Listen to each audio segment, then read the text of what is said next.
Hello friends, नमस्कार। Gravitation के JW और नीट के पहले सेशन में आप सबका स्वागत है। आज हम ग्रेविटेशन में ग्रेविटेशनल फोर्स के बारे में थोड़ा सा पढ़ेंगे, ठीक है। और थोड़े से एग्जांपल सॉल्व करेंगे। उसके बाद में आपको मैं एक असाइनमेंट दूंगा, वो अगर आप असाइनमेंट अच्छी तरीके से सॉल्व कर लेंगे तो इसके ऊपर या इसके बेस पे जो एग्जांपल्स आते हैं वो आप इजीली सॉल्व कर सकते हो।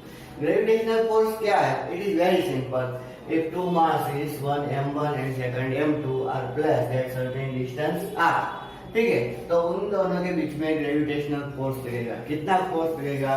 F is equals to G m1 m2 upon r square। जहाँ पर G क्या है?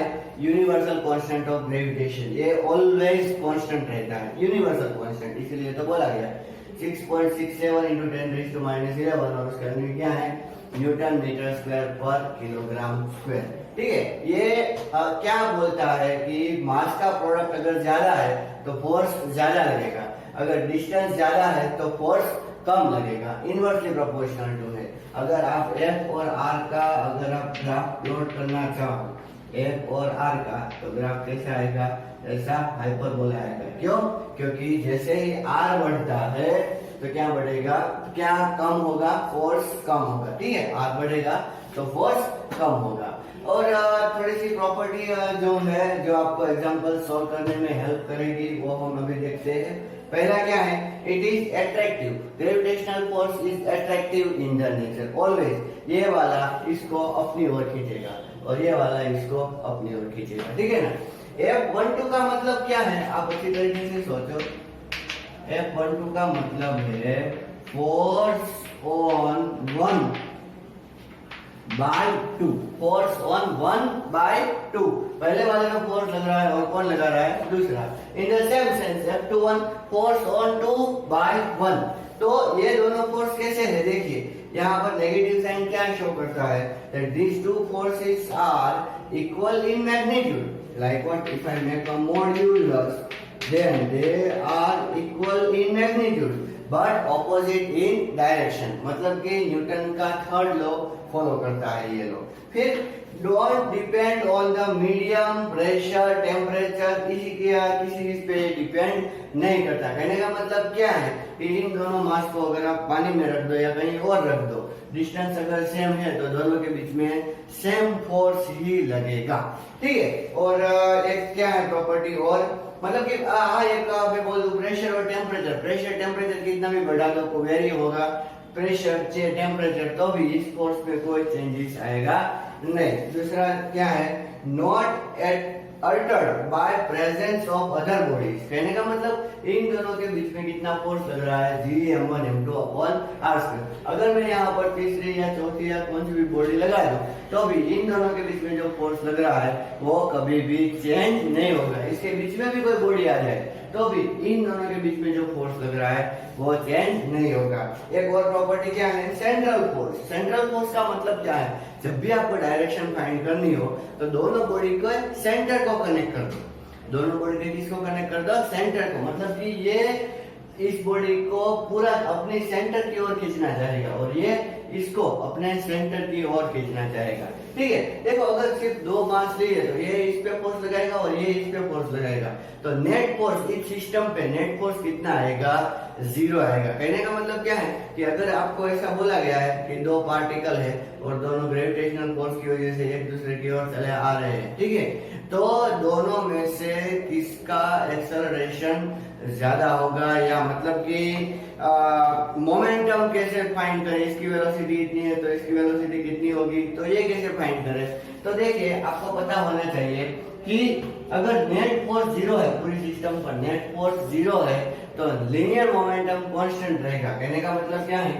इसका मोमेंटम सोचो कि पहले स्टेडी है तो P1 bar plus P2 bar is equals to 0। Initially दोनों स्टेडी है, फिर ये इधर आ रहा है और ये इधर आ रहा है, तो आप ऐसा कर सकते हैं m1 v1 is equals to m2 v2। एक की वेलोसिटी दी है तो दूसरे की वेलोसिटी आप फाइंड कर सकते हैं। ठीक है, कहीं से भी आ रही, इंफिनिटी से भी और कितने भी डिस्टेंस पे हो, ये ऑलवेज फॉलो होगा।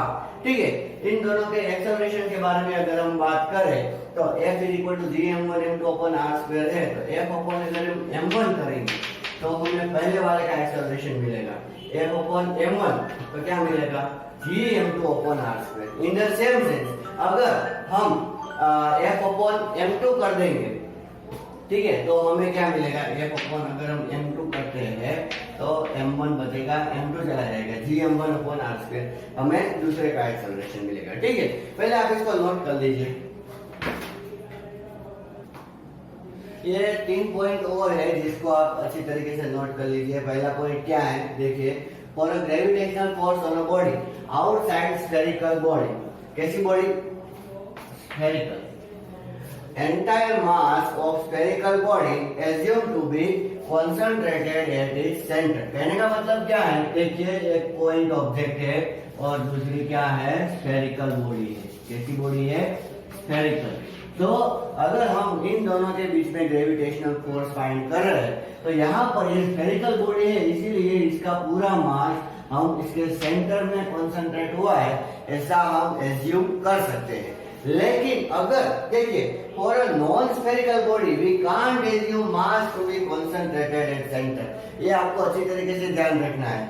अगर ये स्फेरिकल बॉडी नहीं है, कोई और बॉडी है, मतलब कि ऐसी कुछ बॉडी है, ठीक है, तो हम यहाँ पर उसके सेंटर में मास कॉन्सेंट्रेट हुआ है ऐसा नहीं सोच सकते।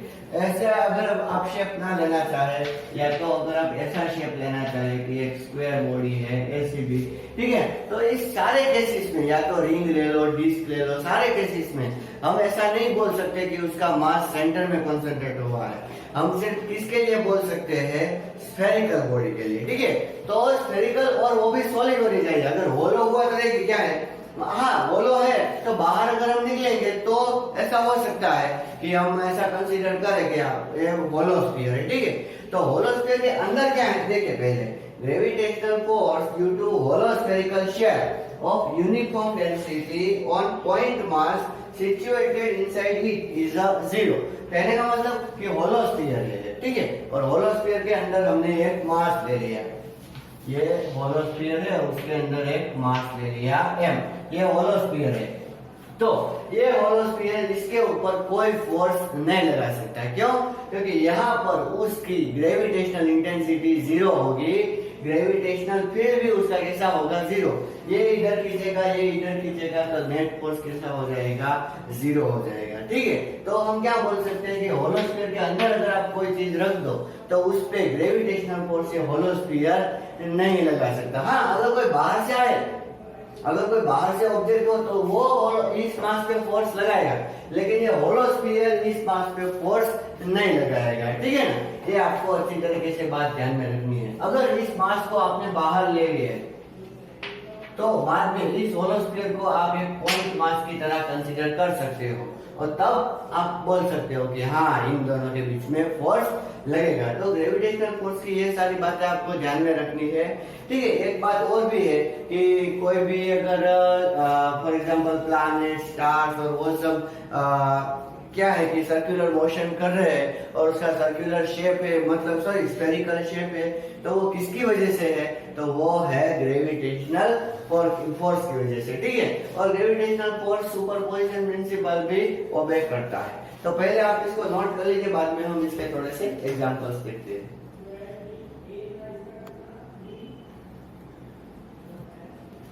देखिए एग्जांपल, दो स्फीयर है, दोनों की रेडियस कितनी है, r, डेंसिटी सेम है। What is the question, find how gravitational force depends on r। मतलब कि ग्रेविटेशनल फोर्स r पे कैसे डिपेंड करेगा, r इज द रेडियस। ठीक है, वो हमें मालूम करना है। तो ग्रेविटेशनल फोर्स का फॉर्मूला क्या है, लिखते हैं F = g, पहले का मास, दूसरे का मास, ठीक है, दोनों का मास ले लिया, m1 m2 upon r²। r² मतलब कि दोनों के सेंटर के बीच का डिस्टेंस लेना है। दोनों के सेंटर के बीच का डिस्टेंस कितना है, 2r, तो 2r का स्क्वायर। तो क्या आएगा आंसर, gm² अपॉन 4r²। ठीक है, ऐसा आया। तो आप क्या बोलोगे, F proportional to 1 upon r²। ठीक है, लेकिन ऐसा नहीं, हमें रेडियस को ध्यान में लेना है, डिस्टेंस को नहीं। आप अच्छी तरीके से देखो, r रेडियस, तो मास, मास का मतलब क्या होता है? Density into volume. तो ये स्फीयर है तो उसका वॉल्यूम क्या हो जाएगा? 4/3 पाई आर क्यूब। ठीक है, डेंसिटी इनटू वॉल्यूम। तो m, तो m इज इक्वल टू क्या मिला हमें? Rho into 4/3 pi R cube. तो इसका स्क्वायर करेंगे तो क्या आएगा? रो स्क्वायर, 4 का स्क्वायर क्या आएगा? 16, 3 का स्क्वायर 9 पाई स्क्वायर, फिर आर क्यूब उसका स्क्वायर, तो R raise to 6 upon 4 R square. ठीक है, अच्छी तरीके से देखिए मैंने m का क्या किया है? स्क्वायर, यहाँ पर m ये, और एक देखिए आर क्यूब और उसका स्क्वायर, तो 3 2 6 ऐसे होता है। तो यहाँ पर आर स्क्वायर और आर रेज टू 6 ये कट हो गया, बचा क्या? R raise to 4। बाकी की टर्म जो है वो कांस्टेंट है, इसीलिए हम डायरेक्टली क्या बोल सकते हैं? f proportional to R raise to 4। ठीक है, इसको आप नोट कर लीजिए, हम एक एग्जांपल और देखते हैं। So what is the question? देखिए यहाँ पर दो स्फीयर दिए हैं। पहला स्फीयर है जिसकी रेडियस r है, एक स्फीयर है जिसकी रेडियस क्या है? 2r है। ठीक है, दोनों आइडेंटिकल स्फीयर है, दोनों की डेंसिटी सेम है, रो रो। और बीच में एक प्लेट दी गई है जिसकी थिकनेस कितनी है? r है। हमें क्या फाइंड करना है? Find gravitational force between given spheres if mass of smaller sphere is m। इसका मास क्या है? m। ठीक है, तो हमें फाइंड करना है ग्रेविटेशनल फोर्स। ठीक है, तो देखो पहले तो gravitational force between the sphere find करना है। तो आप बोलोगे सर इसमें तो इसको भी लगाना पड़ेगा, तो नहीं, वो हमने देखा था ना कि कोई भी और ऑब्जेक्ट आ जाए तो उस पर डिपेंड नहीं करता। तो हमें सिर्फ सेंटर के बीच का डिस्टेंस मालूम करना है। तो सेंटर के यहाँ से लेके r, फिर r और 2r, तो कितना डिस्टेंस हो गया? 4r। Distance between the centres of the sphere is the 4r। ठीक है, इतना डिस्टेंस हो गया। अब करते हैं, तो F is equal to G, पहले का मास m, दूसरे का मास, तो दूसरे का मास अभी मालूम नहीं मुझे, तो मैं उसको m डैश रख देता हूँ, और दोनों के बीच का डिस्टेंस कितना है? 4r, तो 4r का स्क्वायर। ठीक है, इट्स वेरी सिंपल। अब m डैश फाइंड करते हैं। देखिए यहाँ पर मास कितना है? m, और रेडियस कितनी है? r। तो यहाँ पर रेडियस कितनी है? 2r। समझा रहे? रेडियस कितनी है? 2r। इसका वॉल्यूम अगर मैं निकालूं तो इसका वॉल्यूम कितना आएगा? 4/3 पाई आर क्यूब। और इसका वॉल्यूम कितना आएगा?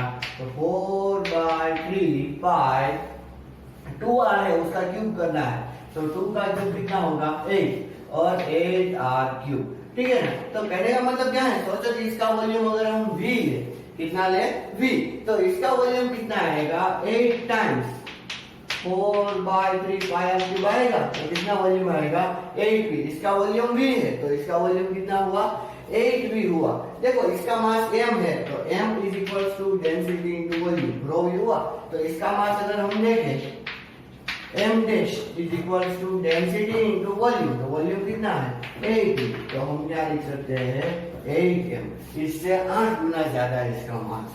तो यहाँ पर प्लेस करें Gm 8m अपॉन 4r का स्क्वायर, मतलब कि 16r स्क्वायर। तो आंसर क्या आएगा? Gm1 m2, मतलब कि Gm स्क्वायर, ये 8 2 2r square, Gm square upon 2r square. अगर इस प्लेट को हटा दो तो कितना फोर्स रहेगा? सेम टू सेम फोर्स रहेगा। ठीक है, तो पहले आप इसको नोट कर लीजिए। देखिए एक एग्जांपल क्या है? that two particles of equal mass m moving around a circle of radius r due to mutual gravitational force। दो पार्टिकल है वो ऐसे ऐसे ऐसे ऐसे घूम रहे हैं, दोनों का मास सेम है और सर्कल में घूम रहे हैं। और हमें फाइंड क्या करना है? Find the time period of each particle, मतलब कि एक पूरा सर्कल कंप्लीट करने का टाइम पीरियड। देखिए जब ऐसा आएगा तब एक बात ध्यान रखिए, दो पार्टिकल अगर होंगे यूनिफॉर्मली डिस्ट्रीब्यूट होंगे। यूनिफॉर्मली डिस्ट्रीब्यूट का मतलब वो डायमेट्रिकली अपोजिट इस तरह ही डिस्ट्रीब्यूट होगी। ठीक है, तो सोचो कि सर्कल की रेडियस अगर r है, this is r, this is r। सोचो कि ये इधर जा रहा है, इसकी वेलोसिटी कितनी है? v, और इसकी वेलोसिटी भी कितनी है? v। दोनों की वेलोसिटी कैसे रहेगी? सेम। तो ये सर्कल में घूम रहे हैं तो इसका मतलब इसके ऊपर सेंट्रीपेटल फोर्स लगेगा। और सेंट्रीपेटल फोर्स कहां से आया? तो ग्रेविटेशनल फोर्स ने सेंट्रीपेटल फोर्स का फॉर्म ले लिया। तो यहाँ पर हम क्या बोल सकते हैं? Here F gravitational is equals to F centripetal। तो F gravitational का फॉर्मूला Gm1, इसका मास m, इसका मास m, तो m इंटू m, Gm2, और दोनों के बीच का डिस्टेंस कितना है? r प्लस r, 2r, तो 2r का square is equal to centripetal force. इसका क्या आएगा? mv² upon r। ठीक है, अब सॉल्व करें। Gm² upon 4r² is equals to m upon r। अभी v का फॉर्मूला तो 2 पाई r अपॉन t, उसका स्क्वायर। ठीक है, v मतलब कि लीनियर स्पीड मतलब कि distance covered upon time. Distance कितना? वो सोचो कि 2 पाई, एक सर्कल कंप्लीट किया तो 2 पाई डिस्टेंस कवर करेंगे और कितना टाइम लगा उसे? t। उसे टाइम पीरियड बोलते हैं। तो 2 पाई r अपॉन t, उसका स्क्वायर। अगर हम इसको सॉल्व करते हैं तो क्या मिलता है? देखिए, एक m कैंसिल हो गया, एक r कैंसिल हो गया, तो क्या मिला? Gm upon 4r is equal to 4 pi square r square upon t square. तो t square is equals to 4 pi square r cube. ठीक है, ये मैंने लिखा था ना 4, ये 4 ही है, तो 4 pi square r cube upon ये g, और ये 4 उधर चला जाएगा तो 16 पाई स्क्वायर 4 जा 16 पाई स्क्वायर r और r स्क्वायर का r क्यूब, ये t स्क्वायर इधर चला आया gm। ठीक है, और अगर हम t फाइंड करना चाहे तो इसका क्या करना पड़ेगा? Square root. Then this will be the time period of that revolution. ठीक है, एक एग्जांपल और देखते हैं, आप इसको नोट कर लीजिए। देखिए, एक एग्जांपल ऐसा भी है कि एक रॉड और एक पार्टिकल है। रॉड का मास m है, पार्टिकल का मास भी कितना है? m ही है। ठीक है, लेकिन रॉड ऐसा बिखरा हुआ है, उसकी लेंथ कितनी है? l, और ये पार्टिकल है और इस रॉड के इस एंड से और इसके बीच का डिस्टेंस कितना है? a। तो हमें फाइंड करना है कि इन दोनों के बीच में ग्रेविटेशनल फोर्स कैसा रहेगा। तो जैसा कि हमने बात की थी कि हम यहाँ पर सेंटर में इसका मास अज्यूम नहीं कर सकते, तो हम क्या करेंगे? तो यहाँ पर हम इंटीग्रेशन करेंगे। ठीक है, तो इंटीग्रेशन से कैसे आएगा? देखिए, तो हमें पता है सबसे पहले कि हमें ग्रेविटेशनल फोर्स फाइंड करने के लिए पहले 2 पॉइंट मास चाहिए। तो एक पॉइंट मास यहाँ पर कंसीडर कर लेता हूँ, जिसका मास कितना हो? dm, और जिसका डिस्टेंस यहाँ से कितना हो? x। कितना डिस्टेंस हो? x। और थोड़ा सा अगर आगे चले तो इसकी पूरी विड्थ आ जाएगी, कितनी आएगी? dx आएगी। ठीक है, इतना समझ आ गया आपको? तो इस पॉइंट मास और इसके बीच में कितना फोर्स लगेगा? Okay, so what is the force? df, small force between considered, या तो मैं डायरेक्टली लिख देता हूँ, dm छोटा सा मास एंड m, ये किसका मास है? इस पार्टिकल का मास। इन दोनों के बीच का फोर्स, तो इन दोनों के बीच का फोर्स कितना रहेगा? देखिए, g, इसका मास dm, ठीक है, और इसका मास m, और डिस्टेंस कितना है उनके बीच का? x, तो x स्क्वायर। तो df इज इक्वल्स टू क्या आएगा? gm dm upon x square. ये छोटा सा फोर्स आएगा। अभी x तो वेरी हो रहा है, x यहाँ पर चेंज हो रहा है, और dm और x इन दोनों के बीच में मुझे रिलेशन फाइंड करना है। तो कैसे फाइंड करें? तो देखिए कि पूरी जो लेंथ है l लेंथ के लिए मास कितना है? m। l लेंथ के लिए मास कितना है? m। समझ आया? तो dx लेंथ के लिए मास कितना रहेगा?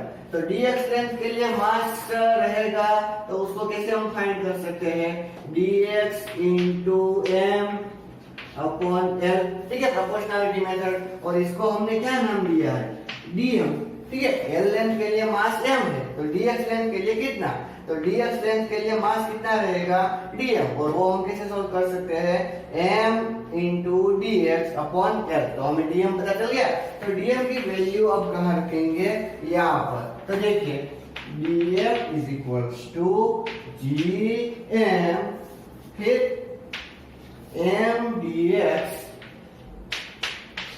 अपॉन l, ठीक है। ये gm dm आ गया और डिवाइडेड बाय x स्क्वायर, ठीक है। तो अब यहाँ पर क्या मिला हमें, देखिए gm square upon l into 1 upon x square dx, ठीक है। अब ये gm स्क्वायर अपॉन l ये तो कैसा है, कांस्टेंट है, तो हमें इंटीग्रेशन सिर्फ किसका करना पड़ेगा, इसका। आइए करते हैं। So net force F is equals to integration dF is equals to gm square upon l integration, अब ये x स्क्वायर है ना, तो x रेज़ टू -2 ऐसा लिख देते हैं। x रेज़ टू -2 बोल सकते हैं, ओके। तो अभी x रेज़ टू -2 बोलेंगे तो यहाँ पर क्या आएगा, देखिए is equal to gm square upon l, x raise to -2 plus 1 upon -2 plus 1, ठीक है। ये इंटीग्रेशन का रूल है, कैसा, integration x raise to n dx is equals to x raise to n plus 1 upon n plus 1। तो यहाँ पर देखिए x रेज़ टू -2 प्लस 1 तो -1 हो गया, और ये भी -1 हो गया, तो gm स्क्वायर अपॉन l यहाँ पर क्या आएगा, देखिए x रेज़ टू -1, अभी x रेज़ टू -1 का मतलब होता है 1 अपॉन x, तो मैं यहाँ पे क्या लिख देता हूँ, 1 अपॉन x, ठीक है। आपको अच्छी तरीके से समझ में आना चाहिए। और ये -1 है तो -1 लिख दिया। लिमिट की बात करें, ये x है, इस मास को हम कहीं भी कंसीडर कर सकते हैं। यहाँ अगर कंसीडर किया तो छोटे से छोटा डिस्टेंस कितना होगा, a, और यहाँ अगर हमने कंसीडर किया तो कितना डिस्टेंस होगा, l प्लस a, ठीक है। So what is the lower limit a and what is the highest limit l plus a। तो यहाँ पर हम वही लिमिट लगाएंगे, क्या, a से l प्लस a, यहाँ पर भी a से l plus a।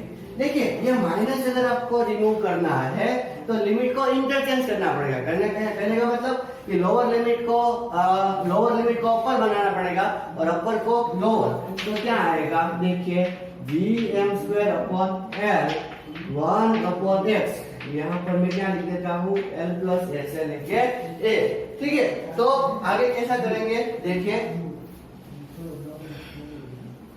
Is equals to gm square upon l, पहले किसकी वैल्यू प्लेस करेंगे, अपर लिमिट की, तो a है तो क्या आएगा 1 upon a minus 1 upon l plus a, ठीक है। अगर आप इसको सॉल्व करते हो तो आपको क्या मिलेगा, gm square upon l plus a minus a, तो l plus a minus a upon a into l plus a, सुना गया। तो l plus a minus a, ये plus a minus a cancel हो जाएगा, तो मिलेगा क्या, gm स्क्वायर, और ये l बचा और ये l दोनों कैंसिल हो जाएगा, gm square upon a into l plus a, ठीक है ना। अगर मिड पॉइंट का लेते तो आंसर कोई डिफरेंट ही आता, but right answer is gm square upon a into l plus a, ठीक है। तो इस तरह आप ग्रेविटेशनल फोर्स के एग्जांपल सॉल्व कर सकते हो, और मैं आपको एक असाइनमेंट भी दूंगा जिससे आप ज्यादा से ज्यादा इस कोर्स को समझ सको, ठीक है ना। तो अभी के लिए इतना ही, और आगे के लेक्चर में देखेंगे हम एक्सेलरेशन ड्यू टू ग्रेविटी, ठीक है। नमस्कार। तो यहाँ पर थोड़ा असाइनमेंट है जो आप सॉल्व कर सकते हो, ठीक है। ये एग्जांपल्स आप अच्छी तरीके से अगर सॉल्व कर पाओगे तो ग्रेविटेशनल फोर्स का कंसेप्ट क्लियर हो जाएगा। पहला क्वेश्चन क्या है, force between two spherical body each of mass 100 kilogram separated by distance 100 metre it is very simple. आपको ग्रेविटेशनल फोर्स का फॉर्मूला लगाना है, you will get the answer. Second देखिए, क्या है, distance between two particle increase by 2%, then force of attraction between them will. तो देखो ये डिस्टेंस इंक्रीज हुआ कितना परसेंट, 2%। तो जब भी वेरिएशन लेस देन 2% आए ना, लेस देन 2%, उस टाइम पर डायरेक्टली आप एक ऐसा फॉर्मूला यूज़ कर सकते हो। देखिए हमारे पास F इज इक्वल टू क्या है, Gm1m2/r²। तो मास का स्क्वायर करेंगे अपॉन r² करेंगे, ठीक है। तो यहाँ पर हम डायरेक्टली वो एरर वाला जो हमने पढ़ा था एरर वाले चैप्टर में कि delta F/F is equals to 2 delta R/R, ठीक है। तो ऐसा फॉर्मूला हम कर सकते हैं। तो ये डेल्टा R/R हमें कितना दिया है, 2%। तो 2 × 2, तो आंसर क्या आएगा, 4%। और डिस्टेंस इंक्रीज हो रहा है इसीलिए ये फोर्स क्या होगा, डिक्रीज होगा, ठीक है। तो इस तरह आप उसको सॉल्व कर सकते हो। तीसरा क्वेश्चन देखो अच्छी तरीके से। अब इसमें क्या है कि जो R पर मास रखा हुआ है उस पर फोर्स फाइंड करना है। तो आपको सुपरपोजिशन प्रिंसिपल यूज़ करना होगा। ये इसको इधर अट्रैक्ट करेगा, ये इसको इधर अट्रैक्ट करेगा, तो नेट फोर्स किधर आएगा, ये अब आपको सोचना है, ठीक है। अभी चौथा देखते हैं, वो इजीली आप सॉल्व कर सकते हो। फिफ्थ भी आप इजीली सॉल्व कर सकते हो। सिक्स्थ वन देखिए, जो एग्ज़ाम्पल ऐसे होंगे कि जहाँ पर थोड़ी सी हिंट की ज़रूरत होगी वही मैं आपको अभी बोलने वाला हूँ, अदरवाइज़ आप खुद से ट्राई कीजिए, ठीक है। अभी 8th नंबर का एग्ज़ाम्पल भी आप देखिए। उसमें क्या है, तो पहले ऐसे 2 स्फीयर थे, फिर ग्रेविटेशन फोर्स की वजह से वो ऐसे आ गए।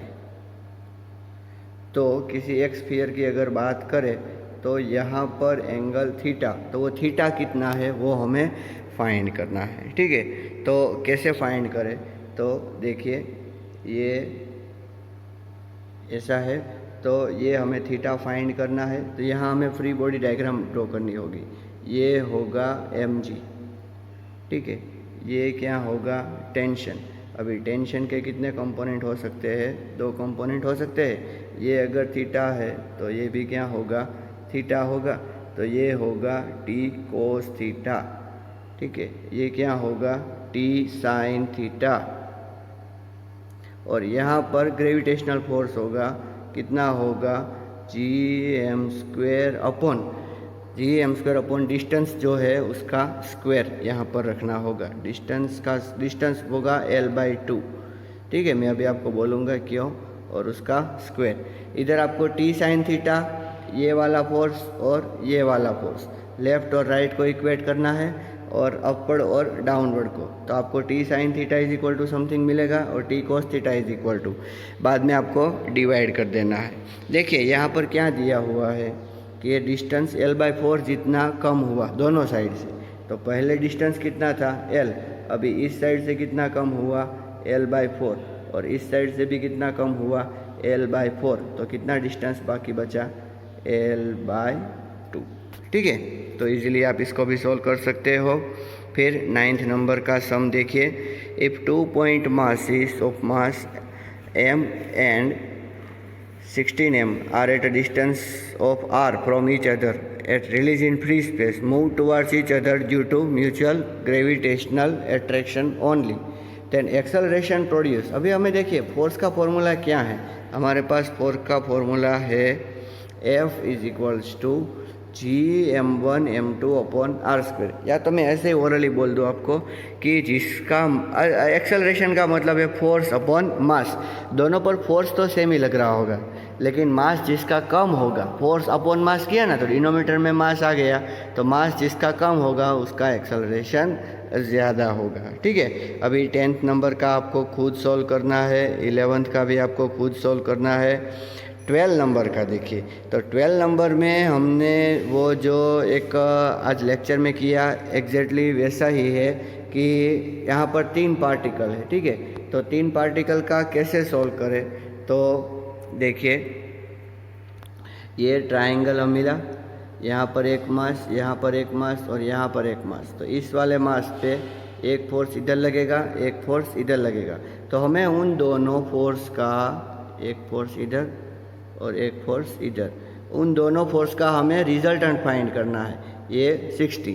ठीक है, ये दोनों फोर्स का जो रिजल्टेंट आएगा वो आपको अंडर रूट वाला formula, under root of f² + f² + 2f1 f2 cos theta, वो नहीं था, वो फॉर्मूला यूज़ करके आपको रिजल्टेंट फाइंड कर लेना है। बाद में इज इक्वल टू आपको करना है mv²/r। ऐसा क्यों? क्योंकि यहाँ पर हमें क्या दिया है कि ये सर्कुलर ऐसे घूम रहा है, इसीलिए। अब ये सर्कल है, ये देखिए मैं सर्कल ड्रॉ कर रहा हूँ, तो उसकी रेडियस कितनी होगी, ये अगर रेडियस आपको सॉल्व करनी है तो कैसे सॉल्व करते हैं, देखिए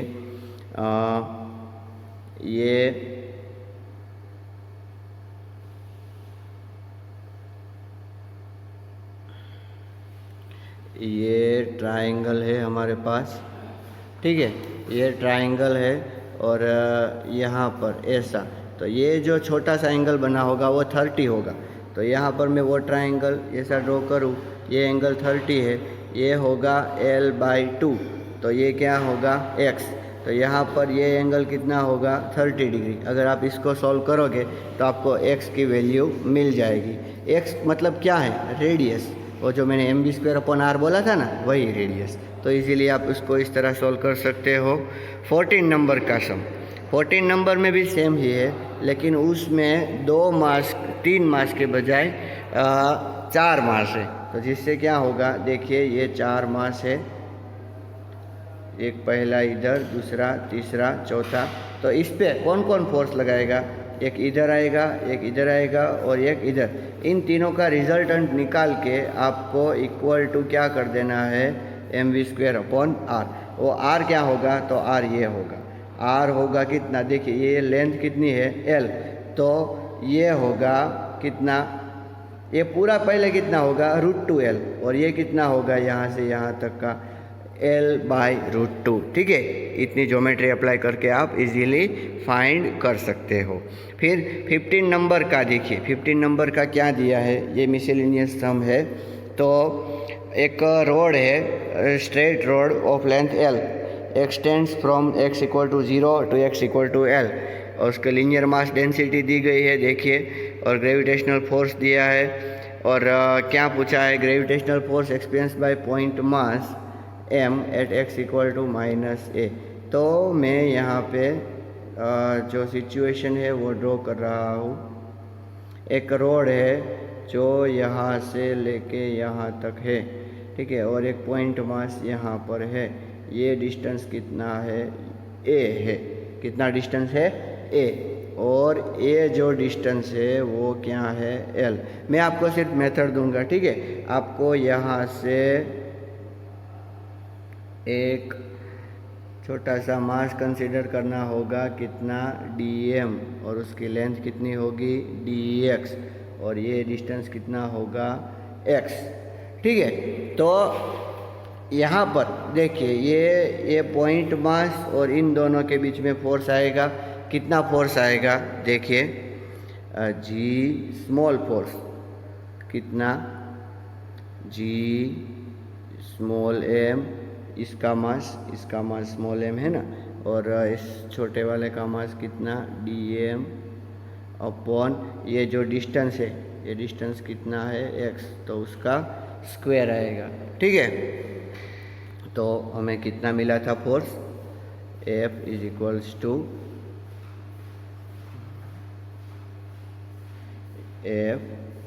dF क्या मिला था हमें, Gm dm अपॉन x²। ठीक है, अभी dm अपॉन dx = λ। तो dm क्या होगा, dm होगा λdx, और λ की वैल्यू क्या है, तो वो आप यहाँ से देख सकते हैं कितनी है, a0 + b0 x²। तो फिर dm क्या होगा, λ की वैल्यू रख देते हैं a0 + b0 x²। तो वहाँ पर वैल्यू रख दी तो लास्ट इक्वेशन कैसा है, देखो ये लेमड़ा आया इंटू क्या आएगा dx, तो लास्ट इक्वेशन कैसा आएगा आप देखिए df is equal to gm और इसका फॉर्मूला क्या था a0 plus b0 x square dx, एक इसकी वैल्यू थी dm की और डिस्टेंस कितना था उन दोनों के बीच में एक्स स्क्वेर। ठीक है, तो आप एक्स स्क्वेर जितना डिस्टेंस था एक्स स्क्वेर, और आप इसको इंटीग्रेट करके इजीली फाइंड कर सकते हो। अभी इंटीग्रेशन में x की वैल्यू लिमिट क्या कहाँ से कहाँ तक रखे, तो देखिए ये मास था, ये छोटा सा मास था और यहाँ से यहाँ तक रोड था, ठीक है ना, और ये डिस्टेंस था a और ये पूरा था l, तो और ये क्या था x, तो x की मिनिमम वैल्यू ये होगी a और मैक्सिमम वैल्यू यहाँ से लेके यहाँ तक, मतलब कि कितनी a प्लस l। तो ये सब वैल्यू करके आप फाइंड कर सकते हो, ठीक है। और अगर कोई डाउट है तो आप कमेंट करके नीचे लिख सकते हो। मैंने इसके सारे सॉल्यूशन यहाँ पर रख दिए हैं। अगले लेक्चर में हम एक्सेलरेशन ड्यू टू ग्रेविटी देखेंगे। तब तक के लिए नमस्कार।